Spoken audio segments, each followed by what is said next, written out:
Hello दोस्तों, just online classes में आप सबका स्वागत है। आज हम लोग पढ़ने वाले हैं कक्षा 12 का गणित।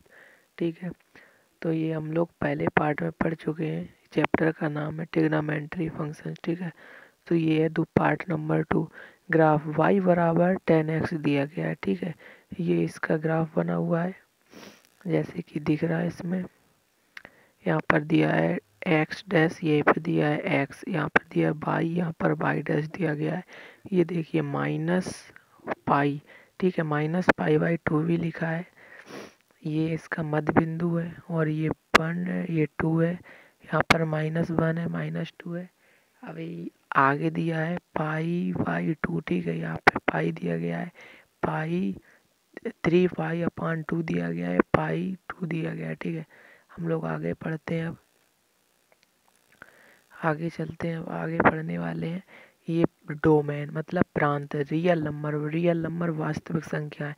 परिसर मतलब रेंज, तो -π/2 से +π/2 के बीच में रहता है। ठीक है, अब हम लोग अगला फिर पढ़ेंगे कि y बराबर, यहाँ पर दिया गया है y बराबर cot x। ठीक है, तो y बराबर cot x में ये देखिए इसका चित्र दिया है। यहाँ पर x डैश है, ये यहाँ पर x दिया गया है, y दिया गया है और यहाँ पर ये y डैश भी दिया गया, ये y डैश दिया गया है। ठीक है, अब ये -π दिया गया है, -π/2 इसका मध्य बिंदु वो यहाँ पर है।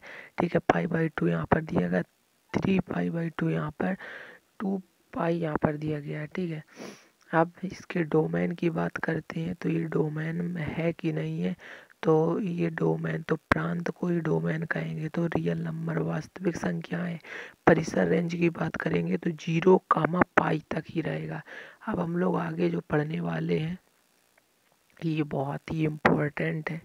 ठीक है, जिसको हम लोग पढ़ने वाले हैं, ये देखिए यहाँ पर इम्पोर्टेंट भी लगा दिया गया है इसीलिए। तो पहला नंबर में दिया गया फंक्शन, मतलब हिंदी में बोलेंगे फलन। और नंबर 2 में है कि डोमेन मतलब प्रांत, रेंज परिसर या प्रिंसिपल वैल्यू ऑफ ब्रांच। ठीक है, अब हम लोग पढ़ने वाले हैं।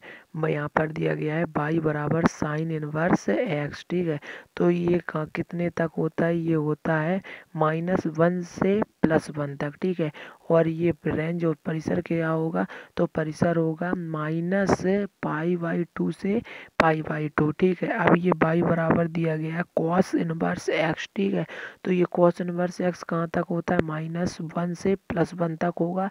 और इसमें का जो नहीं, सॉरी, ये प्रांत था, ये है परिसर इसका। तो ये कहाँ तक होगा, परिसर होगा 0 से पाई तक होगा। ठीक है, अब हम लोग आगे पढ़ने वाले हैं क्या, y बराबर कॉसेक इनवर्स एक्स। तो ये रियल नंबर, इसमें प्रांत है, ये रियल नंबर है। ये और कहाँ तक होता है, -1 से +1 तक होता है। अब आते हैं परिसर में, तो -π/2 से +π/2, माइनस या इनफाइनाइट या 0 होता है। ठीक है, अब हम लोग आगे पढ़ने वाले हैं, सेक का पढ़ेंगे। y बराबर सेक इनवर्स एक्स, तो ये भी रियल नंबर में आता है। ठीक है, अब ये भी रियल नंबर में आता है। तो ये इसका जो परिसर होगा वो 0 से पाई। ठीक है, माइनस या तो फिर ये हो सकता है कि π/2, इससे बाहर नहीं हो सकता है। ठीक है, अब हम लोग पढ़ने वाले हैं y बराबर tan इनवर्स एक्स। तो इसका जो प्रांत होगा या डोमेन होगा वो क्या होगा, रियल नंबर होगा। और जो इसका परिसर होगा तो -π/2 से +π/2 तक होता है। अब y बराबर cot इनवर्स x। ठीक है, ये दिया गया है और जो इसका प्रांत होगा या डोमेन होगा वो रियल नंबर होगा, 0 से पाई तक होगा। ठीक है, अब हम लोग क्वेश्चन पढ़ने वाले हैं, तो क्वेश्चन को पढ़ते हैं। क्वेश्चन में दिया गया है कॉट इनवर्स √3। ठीक है, तो हमने लिखा है माना y बराबर कॉट इनवर्स √3। ठीक है, तो y बराबर कॉट y बराबर √3। ठीक, कॉट y ही बराबर कॉट 30 अंश का मान, तो y बराबर 30 अंश। ठीक है, तो 30 का मान क्या होगा, y बराबर π/6। ये इसका टोटल आंसर हो जाएगा। अब हम लोग आगे पढ़ने वाले हैं क्वेश्चन नंबर 2। ठीक है, क्वेश्चन नंबर 2 पढ़ेंगे। क्वेश्चन नंबर 2 में दिया गया है tan inverse 1 plus cos inverse -1/2 plus sine inverse -1/2। ठीक है, अब मैंने लिखा हल माना y बराबर tan inverse 1 plus cos inverse -1/2 plus sine inverse -1/2। ठीक है, ये है। अब हम लोग पढ़ने वाले हैं आगे की y बराबर tan inverse 1 plus cos inverse -1/2 plus sine inverse -1/2।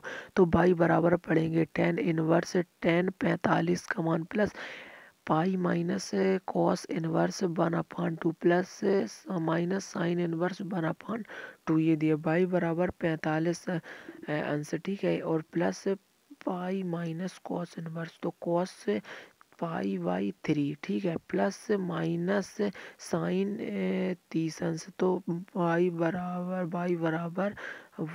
पाई/4। ठीक है, प्लस पाई माइनस पाई/3 प्लस माइनस 30 अंश। ठीक है, अब y बराबर पाई/4 प्लस 3 पाई माइनस पाई/3 प्लस माइनस पाई/6 ये यहाँ पर दिया गया था। अब हम लोग आगे पढ़ेंगे पाई बराबर पाई/4। ठीक है, प्लस 2 पाई/3 माइनस पाई/6 दिया गया है। अब हम लोग इसकी बात करेंगे तो y बराबर 3 pi plus 3 pi plus 8 pi plus 2 पाई/12 लिखा हुआ है।